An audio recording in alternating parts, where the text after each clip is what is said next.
मुकेश अग्निहोत्री जी। राधे राधे महाराज जी। महाराज जी, आप उप मुख्यमंत्री हैं हिमाचल प्रदेश के। महाराज जी, आप कह रहे हैं कि आपकी पत्नी की अकाल मृत्यु हो गई थी, बट एक दिन पहले आपसे मिलने की उनको तीव्र इच्छा थी और बहुत प्रयास भी किया, बट मिल नहीं पाए, मतलब वहीं से। महाराज जी, उनके अंतिम इच्छा को पूरी करने के लिए आप आए हैं महाराज जी। हाँ, धन्यवाद है। हमें लगता है कि एक श्रीमद् भागवत का पाठ करवा लेना, मूल संस्कृत का पाठ भागवत का करवा कर संकल्प करके अपनी पत्नी को दे दीजिएगा।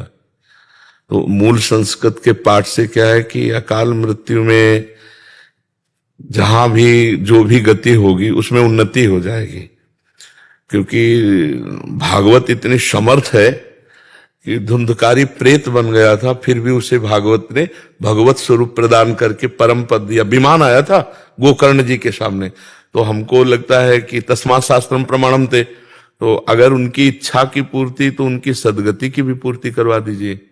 अगर आपको समय मिले तो 7 दिन स्वयं बैठकर सुनिए, और नहीं समय मिलता तो पुत्र या किसी को भी बैठाल दीजिए, और उत्तम जो संस्कृत के ज्ञान से परिपूर्ण है और जो विश्वास पूर्वक पूरे अध्यायों का पाठ कर सकते हैं, तो उनको उचित दक्षिणा दे करके पूजन करके 7 दिन अगर भागवत का पाठ हो और वो संकल्प करके उस जीवात्मा को दिया जाए जो आपकी पत्नी बन के आए, परम मंगल हो जाएगा।